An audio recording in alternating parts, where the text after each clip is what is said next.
경제브리핑 불편한 진실이 여러분의 확실한 두통 치료제가 되어드리겠습니다. 경제 뉴스가 연예 뉴스처럼 쉽게 들리는 그날까지 경제브리핑 불편한 진실.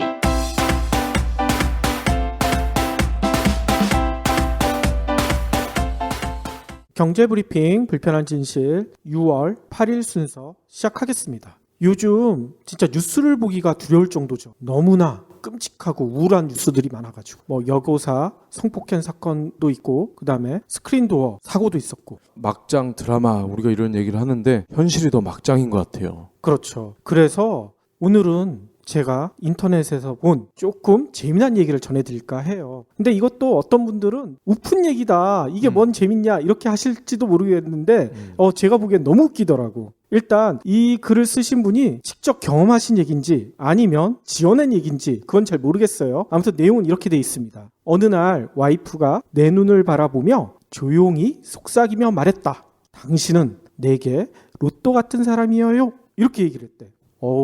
남편 입장으로서는 얼마나 기분이 좋겠어요. 내가? 정말? 이렇게 물어봤겠죠? 그렇죠. 그랬더니 아내의 대답이 뭐였는 줄 아세요? 그 다음이 악권이에요. 하나도 안 맞아. 814만 분의 1의 확률이니까 맞는 게 하나도 없다. 그렇죠. 아무튼 너무 재밌지 않나요? 저도 이거 보면서 되게 웃었는데. 대단한 통찰입니다. 이 얘기를 제가 오늘 정심에 만난 분한테 얘기를 드렸더니 그분은 이렇게 얘기하더라고요. 나도 하나도 안 맞는데? 너무 현실적이라고 또 그러시더라고요. 그러니까 말이에요. 아무튼 여러분들 혹시 저희 방송 들으신 후에 집에 가서 남편이라든지 와이프라든지 한번 이 얘기 해보세요. 상대방이 어떤 반응을 보이나. 참 재밌을 것 같다는 생각이 드네요. 직장인들은 치열한 야생 현장으로 가기 위해 대중교통을 이용합니다. 이들은 주차장에만 있는 자동차 보험료가 아깝다고 생각하죠. 그래서 적게 타면 적게 내는 메리츠 다이렉트 주행거리 할인이 꼭 필요합니다. 지금 확인해보세요. 메리츠 다이렉트 자동차 보험. 가입 시 유의사항을 확인하세요. 그러면 오늘 꼭 챙겨야 할 경제 브리핑. 위기에 빠진 조선 해운업을 구제하겠다. 정부가 이런 얘기 많이 했었잖아요. 네. 근데 결국 정부의 방침이 정해졌네요. 한국은행의 발권력을 동원해서 구조조정을 하겠다. 이런 방침을 정했다고 합니다. 오늘 류일호 부총리 겸 경제기획부 장관이 이런 얘기를 했어요. 한은이 대출과 정부 기여를 통해 11조 원 한도로 자본 확충 펀드를 조성할 것이다. 이렇게 얘기를 했대요. 그러면서 이런 설명을 붙였다고 합니다. 해운조선업 구조조정은 철저한 자구 이행과 엄정한 손실 분담 원칙하에 신속하게 추진할 것이다. 이런 얘기를 했대. 참 말은 그럴싸하죠. 그러면서 이런 얘기까지 덧붙였어요. 현대상선은 용선료 협상과 채무 재조정이 이루어진 만큼 얼라이언스 편입 지원 등을 통해 정상화를 추진하고 한진해운도 동일한 기준과 원칙에 따라 채권단이 구조조정 절차를 신속하게 진행할 것이다. 이런 얘기를 했대요. 그러면서 대형 조선 3사는 최소 향후 2, 3년간 업황이 개선되기 어렵다는 것을 전제로 총 8조 4천억 원의 추가 자구 계획을 수립했다. 채권단이 이를 철저하게 검증할 것이다. 뭔 얘기인지 알겠어요?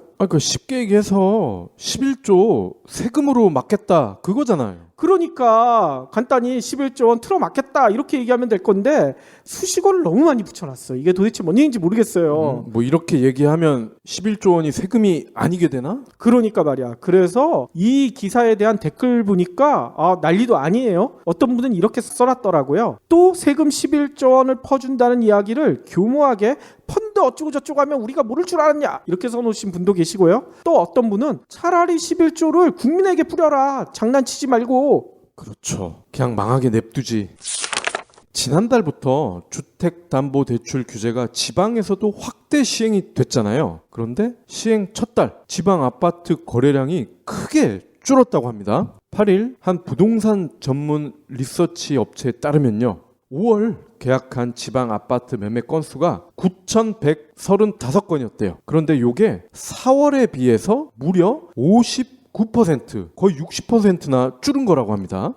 반토막도 더 된 거네요. 그렇습니다. 1년 전 같은 기간으로 비교를 하면은 무려 68% 감소. 우와, 너무 많이 줄었죠. 특히 부산이 많이 줄었네요. 4월에는 3,543건이었는데 5월에는 1,077건, 2,000건 넘게 빠졌어요. 뒤를 이어서 강원도, 대구, 순으로 나타났네요. 아니 이렇게 매매가 부진하면 매매가도 좀 추락하지 않았나요? 그렇습니다. 매매가 줄다 보니 매매가도 주춤하는 상태라고 합니다. 한국감정원에 따르면요, 지난달 전국 아파트 매매 변동률이 4월보다 0.02% 상승했고 수도권은 0.09% 올랐는데 지방은 4월보다 0.06% 떨어졌어요. 오호, 도대체 이건 무슨 이유 때문일까요? 대출 규제가 확대돼서 줄은 거긴 한데 중요한 거는 이게 일시적이냐 지속될 거냐 이거잖아요. 그렇죠.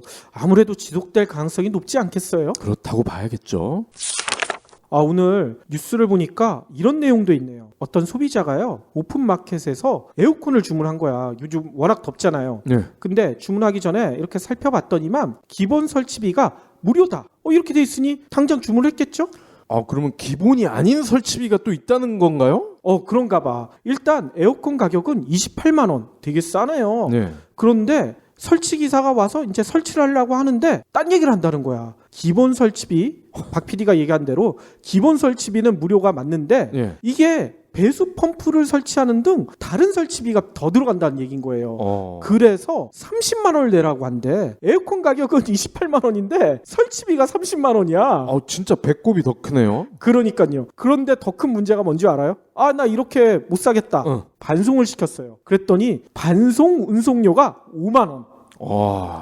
장난 아니죠. 이런 경우가 의외로 많대요. 한국소비자연맹이 이처럼 저렴한 가격을 보고 온라인으로 에어컨을 구입했는데 설치비가 비싸서 이것 때문에 큰 불편을 겪은 그런 소비자가 많다고 주의해야 한다. 오늘 그렇게 밝혔다고 합니다. 일단 온라인을 통해 에어컨을 구입한 경우 가장 큰 불만이 아까 얘기대로 설치비에 대한 불만. 맨 처음에 기본이라고 했는데 여기는 기본으로 안 돼. 추가를 해야 돼. 이러면서 돈을 엄청 받아 챙긴다는 거죠. 네. 거기다가 아까 얘기대로 그러면 나 이거 설치 못하겠어요 하면은 반품료 따로 받고 이런 요구를 하는 경우가 상당히 많대요. 설치비가 구입가의 21%에서 40% 차지하는 경우가 50%로 가장 많긴 많은데요. 문제는 구입가의 50% 넘는 경우, 이런 경우가 무려 22.2%나. 왜 이렇게 비싸요? 그러니까 아까 같은 경우죠. 50% 이거는 100%가 넘는 경우잖아. 그래서 소비자연맹은 이렇게 충고를 합니다. 온라인으로 에어컨을 구매할 때는 정확하게 설치비 견적을 받아볼 수 있도록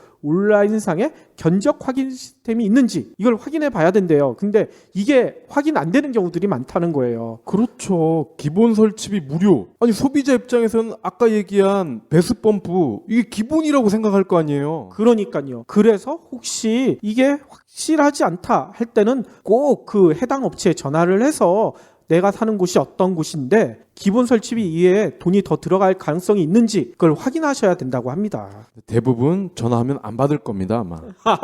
개콘에 1대1 코너 아시죠? 그거 유명하죠. 거기서 이병원 씨라고 있잖아. 극중 이병헌 씨를 흉내내는 그렇죠. 그분 멘트가 생각나네요. 장난 지금 나랑 하냐?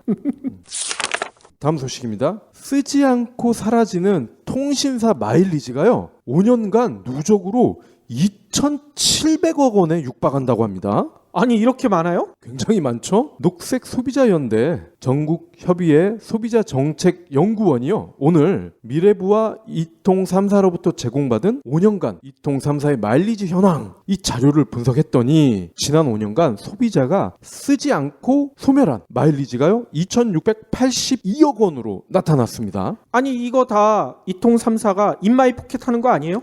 그러니까요. 마일리지는요 요금에 100원당 5점에서 10점을 쌓아주는 거거든요. 멤버십 포인트와 별도로 또는 연계가 돼서 관리 운영이 되는데 멤버십 포인트는 매년 소멸되지만 이 통신 마일리지는요 7년간 유지가 된대요. 오호. 다만 번호 이동 우리가 자주 하잖아요. 그렇죠. 번호 이동을 하면 이게 없어진다는 거야. 맞아요. 근데 번호 이동을 할 때 아무도 이걸 안 알려줘요. 고객님 마일리지가 사라지는데 괜찮으세요? 아무도 안 알려주거든요. 그렇죠. 그래서 2,700억 원에 달하는 마일리지가 허공으로 사라졌다 이 얘기죠. 아니 그러면 이렇게 사라진 마일리지 이거 다시 우리가 되찾아와야 되잖아요. 그렇죠. 그래서 녹색 소비자 연대에서요 통신 소비자 주머니 속 100원 권리 찾아주기 운동 이런 걸 하고 있다고 합니다. 주머니 속 100원 권리. 예. 이통 가입자 숫자가 5천만 명이 넘었는데 통신 소비자 한 명에 100원에 걸리는 단순 계산을 해도 53억에 달한대요. 우와, 맞네요. 예. 그래서 앞으로 정부의 비대칭, 사업자, 당국의 무관심으로 소외될 수 있는 소비자의 주머니 속 100원 권리 찾아주기 위해서 최선의 노력을 다해 준다고는 하시는데 글쎄요, 이거를 더 많이 우리 소비자에게 알려줘야 같이 동참할 수 있지 않을까 그렇게 생각이 되네요. 그렇죠. 그래서 저는 애청자 여러분들한테 한 가지 말씀을 드리고 싶은 게 가끔 자신이 쓰는 이통사 홈페이지 들어가서 네. 내가 가지고 있는 마일리지가 몇 점이 남아있는지 또 멤버십 포인트는 얼마나 남아있는지 그걸 확인해 보셔야 돼요. 그리고 그게 소멸되기 전에 그 홈페이지 내에서는 미리 알려주거든요. 다음 달 며칠 날 몇 포인트가 소멸될 예정입니다. 이럴 때는 그거 가만 놔두면 그거 진짜 사라져 버리거든요. 네. 미리 써버리셔야 됩니다. 근데 쓸 수 있는 곳이 생각보다 많아요. 빵 쌀 때 뭐 이럴 때도 할인 받을 수가 있고요. 영화도 공짜로 볼 수가 있고요. 멤버십 포인트도 마찬가지죠. 마찬가지입니다. 예. 앱으로 깔으셔서 결제하실 때마다 바코드 되니까 바로바로 할인해 주더라고요. 그렇죠. 최근 들어서 중국 스마트폰이 좀 주춤하다 이런 얘기들 많이 나왔잖아요. 네. 근데 그렇지 않나 봐. 오늘 나온 자료를 보니까 진짜 놀라울 정도예요. 세계 스마트폰 시장에서 중국 제조업체들이 판매량뿐만 아니라 매출에서 세계 3위에서 5위까지를 싹쓸이를 내버렸어요. 3위에서 5위요? 그러면 LG는 탈락했겠네. LG는 많이 좀 밀렸더라고요. 예. 이 자료는요, 시장조사 업체인 스테리티지 애널리티스가 밝힌 자료인데요. 여기에 보니까 중국 회사 중에 오포라는 회사가 있네요. 저도 이 회사 처음 들어보는데. 예. 아무튼 이 회사가요, 지난 1분기에 세계 스마트폰 시장에서 매출 기준 점유율이 무려 4.1%래. 와. 아니, 오포 이름도 못 들어본 회사가 4.1%나 기록을 했어요. 이는 작년 1분기 2.5%보다 거의 2배가량 성장한 거잖아요. 그렇기 때문에 시장 점유율도요, 작년 1분기에 세계 6위밖에 안 됐는데 6위도 빡개라고 표현을 해야 되네요. 여기서 4위로 뛰어올랐다는 거예요. 오포가 4위래요. 오포니까 그런가 봐. 그러네요. 오포를 했다 이 얘기인 것 같아요. 같은 기간에 또 화웨이 있죠. 화웨이 같은 경우는 국내에도 많이 알려져 있죠. 여기는 시장 점유율이 3.7%에서 6.5% 이렇게 올라가지고요, 세계 3위를 차지했다는 거예요. 네. 그러면 5위는 어딜까 봤더니 비보라는 업체 있죠. 비보가 국내 소비자들한테도 요즘 많이 알려지고 있어요. 여기는 시장 점유율이 1.6에서 2.8까지 높아졌대요. 그래서 세계 5위라는 거야. 근데 우리가 가장 잘 알고 있는 중국 업체 샤오미 있죠. 샤오미는 2.7에서 2.5로 줄어들었네요. 그래서 세계 시장 점유율이 7위래요. 7위. 그러면 그 사이로 6위에 LG가 들어갔겠군요. 맞습니다. LG전자는요, 같은 기간 3.3에서 2.7로 살짝 줄었네요. 여기도. 그래서 세계 6위를 차지했고요. 그러면 1위는 어딜까요? 애플이겠죠. 맞아요. 애플이 작년 1분기에는 46.2%였는데 올해는 40.7%. 점유율이 줄어들었지만 1위 자리는 유지했고요. 삼성전자가 2위예요. 삼성전자는 21.9%에서 24.1%로 점유율이 늘어났어요. 그래서 2위 자리를 굳혔다고 합니다. 아무튼 중국 스마트폰 제조사들이 매출 순위 3위에서 5위를 석권한 것은 올해 1분기가 처음이래요. 처음. 예. 게다가 더 놀라운 것은 이 업체들 말고도 또 있어요. 지온이라는 업체가 있대요. 그리고 ZTE라는 업체도 있죠. 이거는 예. 우리 국내에도 알트폰으로 들어와 있는 브랜드잖아요. 그렇죠. 여기가 공동 10위. 그러니까 따져봤더니만요, 전 세계 스마트폰 시장 상위 11개 업체 중에 중국 업체가 무려 7개야. 7개. 중국판이라고 봐야 되겠죠. 이 정도면. 네. 문제는 판매량뿐만이 아니래요. 매출, 이제 저가만 파는 게 아니야. 매출에서도 좋은 성과를 거두고 있는 업체가 상당히 많대요. 특히 저희가 아까 얘기 드렸던 오포 같은 업체 있죠. 오포는 올 3월에 1600만 화소 전면 카메라를 탑재한 50만 원대 스마트폰 R9을 출시했대요. 이게 상당히 인기를 끌고 있다고 하더라고요. 그러니까 50만 원대니까 이게 아주 저가품은 아니잖아요. 비보도 세계 최초로 6기가 메모리를 장착한 엑스플레이 5를 70만 원에서 80만 원 가격대에 내놨대요.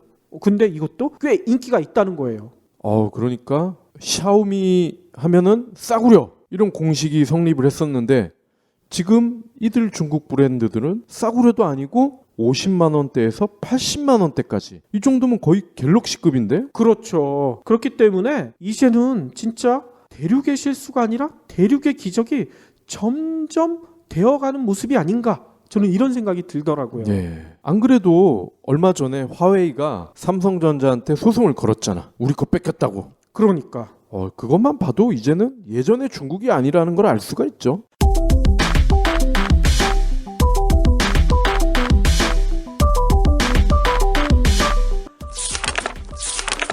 부장님 일찍 나오셨네요. 아이 근데 왜 신문을 그렇게 여러 개씩 보고 계세요? 내가 의심병이 좀 있어. 에? 의심병이요? 한 사건을 놓고 언론에서 장난을 많이 하거든.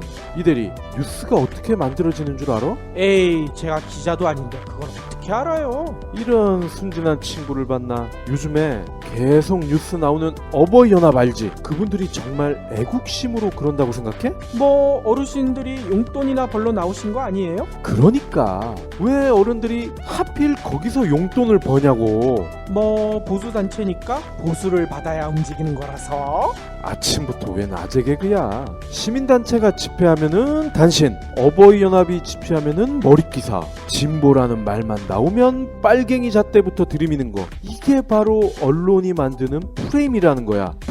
프레임. 모든 기사에는 그 의도가 있는 법이라고. 오, 부장님은 어떻게 그런 걸 다 아세요? 사실 내가 요즘에 현직 기자가 쓴 재밌는 책을 하나 보고 있어. 이거 나쁜 뉴스의 나라. 아마 이대리가 보는 찌라시보다 훨씬 재밌을걸? 오, 진짜예요? 그럼 다 읽고 저 좀 빌려주세요. 이런 책은 좀 사서 보라고. 뉴스 그 이면에 감춰진 진실을 알고 싶다면 한빛피즈 최신작 나쁜 뉴스의 나라. 그러면 오늘의 섹션 시작할 텐데요. 오늘은 IT 얘기를 전해드릴 겁니다.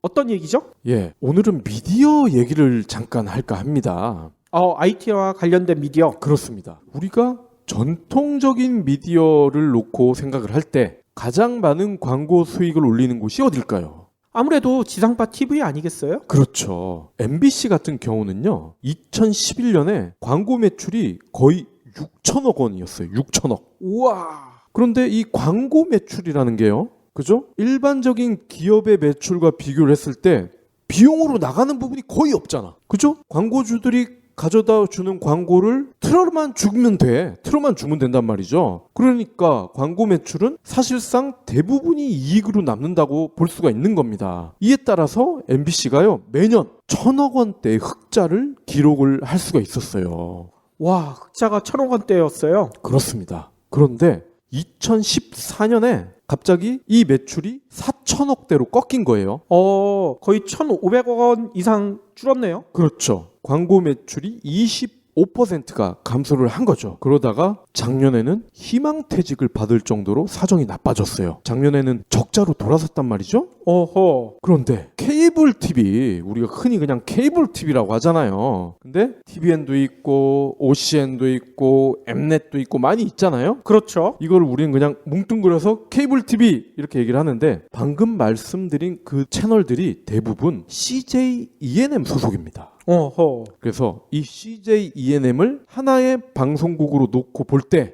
급기야 이 CJ ENM이 지상파 방송국들을 제끼기 시작을 했어요.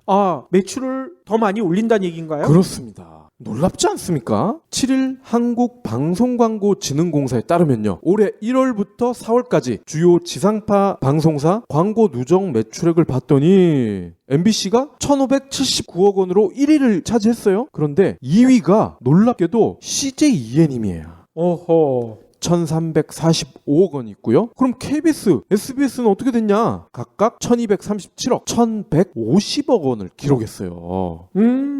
이 추세면 CJ가 진짜 1위로 등극할 날도 멀지 않았네요. 그렇습니다. 아마 올 연말 기준에서요, 올해 누적으로 해본다면은 역전도 가능하지 않을까? 이렇게 추산이 돼요. 아니 근데 진짜 실제로 TV를 가장 많이 보는 사람들이 가정주부들이잖아요. 네. 가정주부들 보면 요즘 지상파 잘 안 봐요. 다 CJ ENM에서 하는 또 오해영? 네. 집밥 백선생? 네.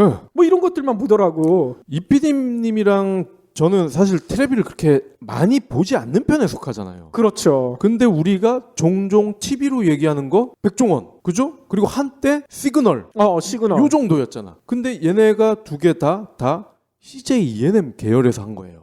맞아요. 그러니까 우리처럼 TV를 안 보는 사람들도 CJ에서 하는 거는 가끔 본다는 거죠. 그러니까요. 특히 신서유기.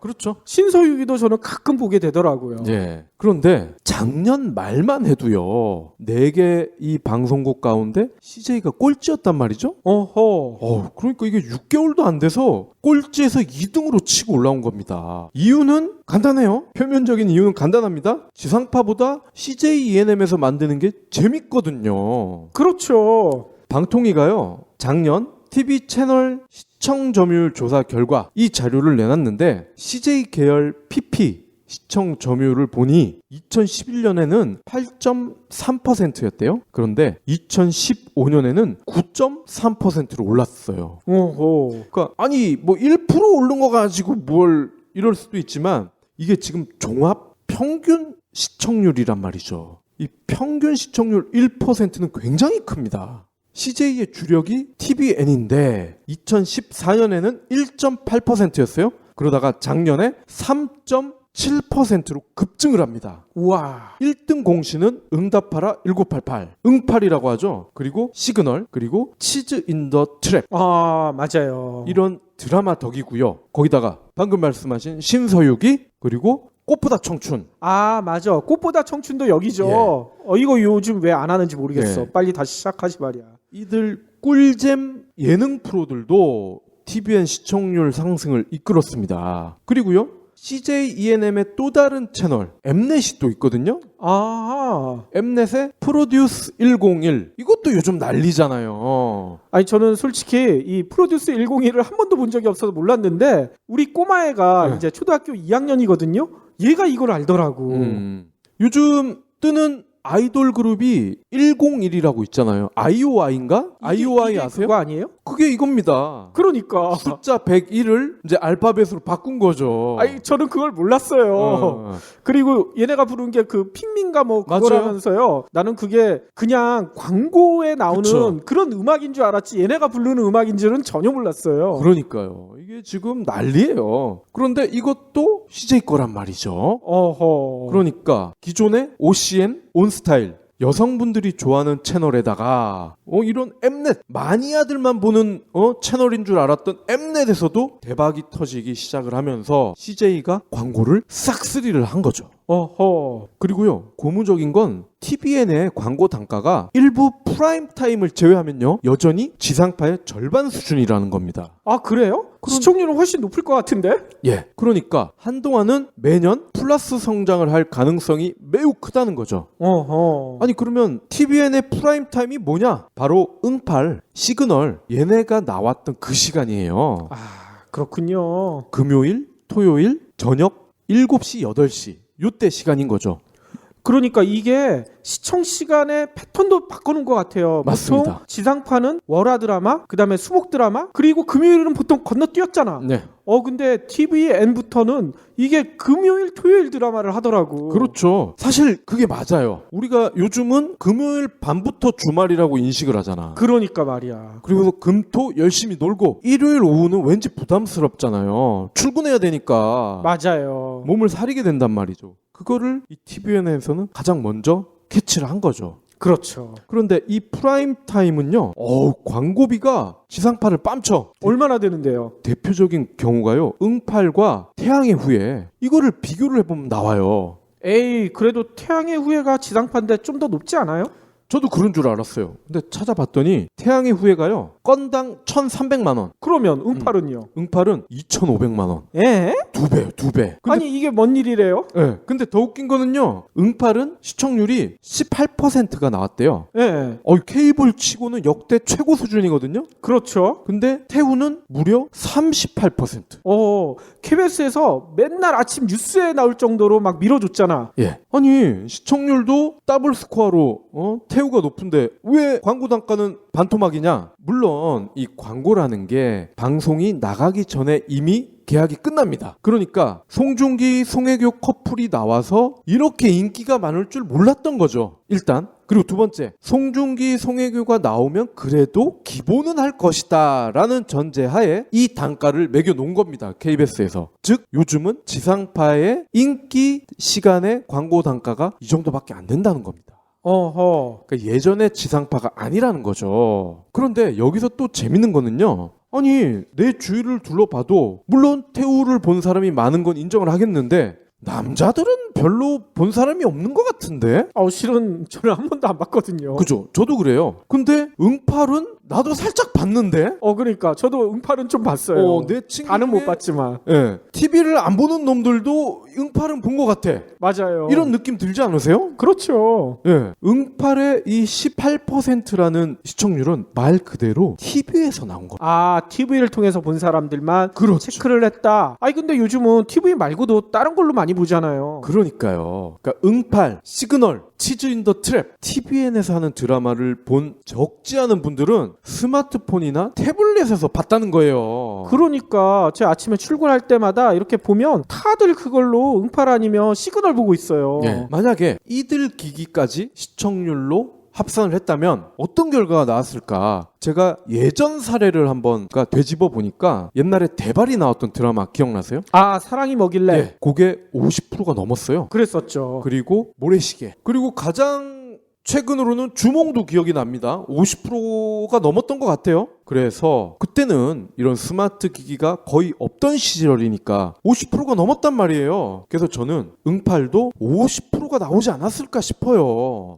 스마트폰이나 태블릿으로 본 사람들까지 다 합친다면 예, 이 부분이 지금도 논란이 되고 있긴 합니다. TVN이나 엠넷 이런 데서는요, 시청률 앞으로 따질 때 TV로만 하지 말고 스마트 기기도 포함을 해라. 요즘 VOD 그리고 인터넷 TV 다운 받는 거 실시간으로 계량화할 수 있지 않느냐. 그렇죠. 충분히 가능할 것 같은데요. 그쵸. 그런데 이거를 지상파에서 그닥 적극적으로 나서지 않죠. 지상파에서는 겨우 무한도전이나 스마트폰을 이용해서 보겠죠. 그러니까 지상파에서 동의를 해버리면 응팔이 시청률 50%가 넘어버려. 그럼 자기네들 드라마는 완전 쪽박 찰 거 아닙니까? 적극적이지 않은 거죠. 다시 이제 본론으로 돌아와서요. 결국 CJ ENM이 잘 나가는 이유 첫 번째 재미, 두 번째는 모바일 플랫폼이 TV보다 편한 시청자들을 대거 확보했다는 거죠.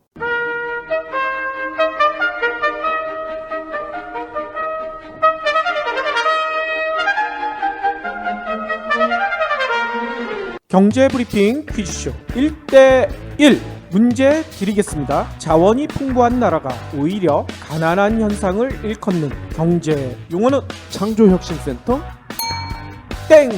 땡입니다. 왜 틀려요? 자원이 없으니까 창조라도 해야죠.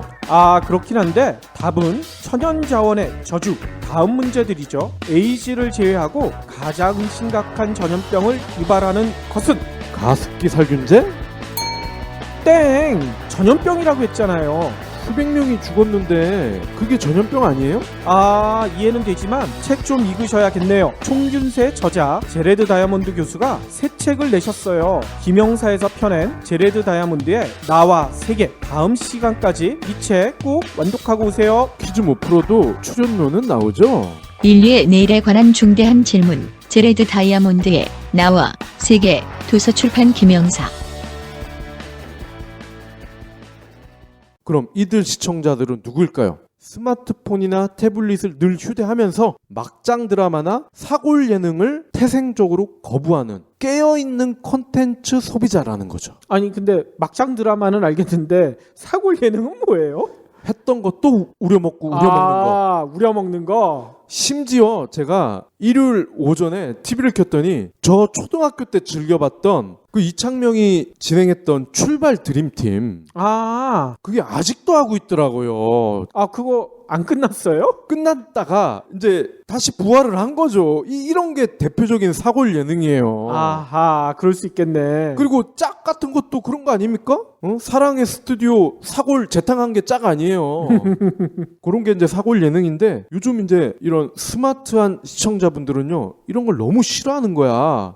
그렇죠. 새로운 거 볼 것도 많은데 굳이 예전 거 똑같이 베낀 거 누가 보겠어요. 드라마 보면 항상 출생의 비밀이고 알고 봤더니 그러더니 제가 우리 엄마고 아빠고 이혼을 해서 결혼을 하면 며느리가 시어머니가 되고 막 이런 경우 있잖아. 아, 며느리가 시어머니가 되는 것도 있어요? 그런 것도 많아요. 난 그런 드라마까지 있는 줄 몰랐네. 네. 반면에 CJ와 달리 지상파 광고 매출은 꾸준히 줄어들고 있는데 이게 심각해요. 한국방송광고공사에 따르면 올해 1, 2월 지상파 3사의 광고 매출, 심지어 라디오 포함입니다. 지난해 같은 기간과 비교했을 때 24%나 급락을 했어요. 늘어난 게 아니라 줄어들었네요. 네, MBC만 해도 국민 예능 무한도전이 없었다면 아마 이미 CJ의 1위 자리를 내주지 않았을까. 이게 전문가들의 시선입니다. 그러니까 실은 저도 MBC에서 보는 건 무한도전 말고는 없어요. 예. 절대 MBC 안 틀죠. 저는 가끔 MLB 중계 봅니다. MLB 중계? 예. MLB 중계도 네이버로 보지 않나요? 그리고 가만히 생각을 해보면요. 물론 재미 그리고 모바일 플랫폼을 주로 더 많이 이용하는 콘텐츠 소비자들을 확보한 점, 이 두 가지가 크지만 하나가 더 있는 것 같아요. 바로 재미있고 호응을 얻을 수 있는 프로그램을 왜 CJ에서만 이렇게 자꾸 만들 수가 있을까? 제가 볼 때는 스타트업의 논리와 좀 비슷할 것 같아요. 오호. 대기업보다는 아무래도 스타트업에서 요즘 사람들이 좋아하는 물건, 서비스 많이 만들어내는 것과 비슷한 이치지 않을까. 신서유기 이런 거를 MBC에서 만들 수 있을까요? 불가능하겠죠. 그렇죠? 그리고 시그널, 응팔 이런 거 SBS나 KBS에서 제작이 가능할까요? 예전에 히트쳤던 미생 같은 경우에서도 예. 미생도 지상파에서 먼저 컨택을 했었대요. 예. 근데 지상파에서는 거기에다가 러브씬이 꼭 필요하다. 러브씬 장면이 꼭 있어야 된다. 이렇게 요구를 해서 미생 작가가 그러면 나 여기서 드라마 못 만든다고. 그렇게 거부했다는 얘기도 있더라고요. 그게 이제 사골 예능처럼 사골 드라마인 거죠. 그렇죠. 뻔한 장면 반복되는 거. 그리고요. 해외에서 발표한 광고 관련 분석 결과도 이런 트렌드와 무관하지 않습니다. 최근에요. 미국의 비즈니스 전문 매체죠. 비즈니스 인사이더가 워싱턴 포스트, AOL 이러한 유명 미디어의 네이티브 광고 데이터를 분석을 했대요. 그랬더니 스마트폰과 태블릿 PC의 광고 클릭률이 데스크톱 PC에 비해 2배 이상 높았다고 합니다. 아하. 네이티브 광고가 뭐냐? 온라인이나 모바일 플랫폼에 주요 콘텐츠가 있잖아요. 그죠? 우리가 페이스북을 보면 친구들이 올린 사진이나 글들이 있죠? 포스팅 한 게. 근데 이 네이티브 광고는요. 페이스북 포스팅 그 자리에 포스팅 형식으로 광고가 들어오는 걸 말을 하는 거거든요. 그러니까 무심코 보면은 이게 광고인지 아닌지 애매한 거.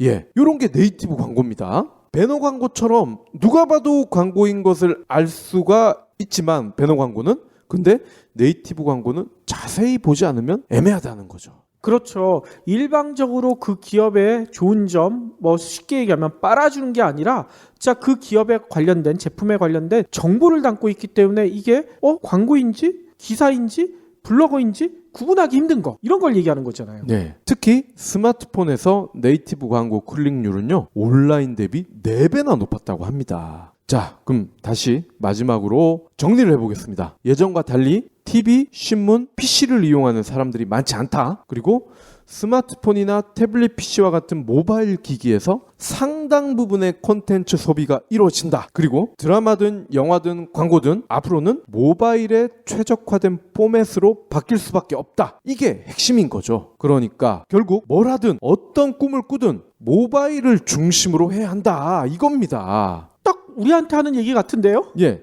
이미 경제브리핑 불편한 진실 애청자분들은 뉴스 소비에서만큼은 얼리 어댑터임을 인증을 한 셈이죠. 혹시 기부해보신 적 있나요? 이런 질문을 하면 나 먹고 살 것도 없는데 기부는 무슨? 기부는 션, 정혜영, 김장훈이나 하는 거 아니야? 라고 하시는 분들이 많습니다. 하지만 기부는 돈 많은 연예인의 전유물이 아닙니다. 무료 기부 사이트 위시플렉스에 접속하면 누구나 기부천사가 될 수 있습니다. 어떻게 가능하냐고요? 위시플렉스의 나만의 위시에서 매주 마음에 드는 신상 10개만 고르면 됩니다. 물론 사는 것이 아니라 찜만 하는 겁니다. 그러면 기부머니 500원이 매주 생기죠. 이 기부머니를 경제브리핑, 불편한 진실 같은 프로젝트에 후원할 수 있습니다. 참 쉽죠? 보너스도 있습니다. 매주 추첨을 통해 골라놓은 신상을 최대 90% 할인된 가격으로 살 수 있는 기회도 제공합니다. 기부도 하고 신상도 챙기고 그야말로 꽉 먹고 알 먹고입니다. 이래도 기부는 나와 상관없는 딴 나라 이야기라고 하실 건가요? 당장 위시플렉스에 접속해 자랑스러운 기부 천사의 이름을 올리세요. 마지막으로는요, 제가 페이스북에서 본 진짜 충격적인 동영상 이야기를 좀 전해드리고 싶어요. 제목은 이렇게 돼 있어요. 애정이란 이름으로 폭력을 정당화하지 마세요. 도대체 이게 뭔 내용일까? 일단 이런 장면으로 시작해요. 한 7살, 한 8살 이 정도 된 남자아이가 나오는데 남자아이가 뛰어나가면서 문을 쾅 닫아요. 그러니까 뒤쫓아가던 여자아이가 그 문에 맞을 뻔한 거야. 다칠 뻔한 거죠. 그런데 이 여자아이가 이제 쓰러져가지고 울라고 하니까 그 애 엄마가 나타난 거야. 엄마가 나와서 그 여자애한테 뭐라고 하는 줄 아세요? 괜찮아. 제가 널 좋아해서 그래. 그 다음 장면에서 뭐가 나오냐면요. 한 남자아이가 자기 여자친구인 것 같아요. 둘이 공을 주고받는 그런 놀이를 하더라고요. 공을 주고 받고 이 모습을 보던 아빠가 그 남자애한테 한마디 던져요. 뭐라고 하냐면 아들아 계집애처럼 던지지 좀 마. 이런 얘기를 하는 거예요. 그 다음에 장면이 또 바뀌어요. 어떤 젊은 남자가 나오더라고요. 남자가 차 안에서 여자한테 막 화를 내는 장면이 나와. 그리고 폭력을 가하는 장면도 나오거든요. 놀라운 점은 그 폭력을 당한 여성의 반응이에요. 여성이 뭐라고 하는 줄 아세요? 괜찮아. 그는 널 사랑해. 그리고 스스로를 위안을 해. 이게 뭔 내용일까요? 이게 놀랍게도 호주의 공익 광고래요. 여성에 대한 폭력이 이런 사소한 무례함에서 시작되고 우리가 이렇게 허용한 사소한 잘못이 훗날 큰 폭력의 씨앗이 된다. 이거를 경고하는 내용을 담고 있다는 얘기인 거죠. 광고의 마지막이 진짜 악권이에요. 여자에게 무자비한 폭력을 행사한 남성의 모습이 나오거든요. 근데 남성의 모습이 어린아이와 오버랩이 돼. 바로 여자의 다치게 문을 쾅 닫은 아이라. 어린 시절 애정이란 이름으로 폭력을 정당화하면 자칫 진짜 이런 큰 진짜 폭력을 낳을 수 있다. 이런 선집탐이 느껴지는 그런 동영상이더라고요. 저는 이 동영상 보면서 이런 생각 많이 했어요. 보통 이런 얘기를 많이 하잖아요. 애들한테 여자는 여자다워야 해. 남자는 남자다워야 해. 이 얘기가 뭐냐면 여자는 어느 정도 이렇게 폭력을 당해도 순종을 해야 되고 남자는 여자들한테 아스케키를 하건 조금 이렇게 짓궂게 하건 그건 남자다운 거다 해도 된다. 이렇게 허용하는 분들이 많잖아. 이런 잘못된 여성 남성상이 이런 폭력으로 나중에 발전할 수 있지 않을까. 이런 두려움을 느끼게 되더라고요. 아니 그러면 그런 피해 당한 여아들에게는 어떻게 우리가 교육을 해야 될까요? 저 같은 경우에는 우리 딸이 이제 초등학교 2학년인데 너가 싫은 거는 당당하게 싫다고 누구한테든 얘기를 할 수가 있어야 된다. 참으면 안 된다. 이 얘기를 꼭 가르치거든요. 혹시 우리 딸한테 누가 와서 너 이쁘네 하고 이렇게 장난치는 거 여자니까 그거 그냥 받아들여라? 이거 절대 안 된다는 얘기인 거죠. 또 우리 큰애한테는 이런 얘기를 해요. 큰애는 남자애거든요. 이제 초등학교 5학년인데 애완견이건 곤충이건 살아있는 생물을 절대 괴롭히지 말라고 가르쳐요. 왜냐하면 제가 예전에 어떤 다큐멘터리를 봤더니 폭력성이 강한 남성들, 특히 남성들이죠. 이런 분들이 어렸을 때부터 애완견이나 곤충이나 자기보다 힘 약한 생물들을 괴롭히던 사람들이 그거에 재미를 느껴가지고 나이 들어서도 주변에 있는 자기보다 힘 약한 사람들을 괴롭히는 경우가 상당히 많다는 거야. 그 다큐멘터리에서 실험을 통해서 그걸 보여주더라고요. 강아지나 곤충을 괴롭히는 것조차도 장난이겠거니 그냥 방치했다가는 이게 진짜 폭력으로 발전할 수 있기 때문에 그거 반드시 말려야 됩니다.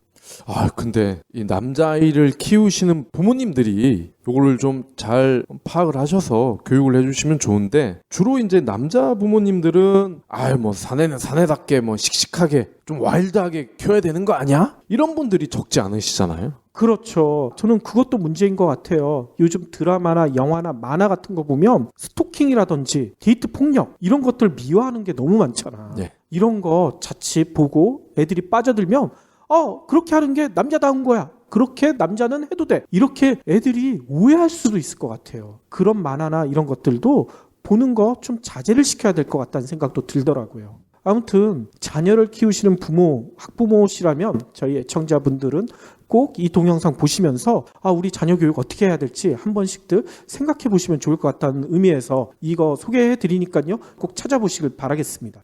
검색을 어떻게 해야 나오는 거죠? 애정이란 이름으로 폭력을 정당화하지 마세요. 이렇게 치면 나오더라고요. 네.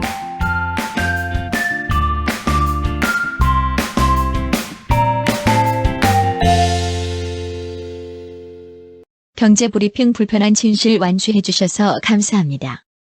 하트 2첩, 댓글 남기기, 계좌 후원 등 다양한 방법으로 힘을 보태주세요. 계좌 정보는 경제브리핑 팟빵 공지 코너에 있습니다.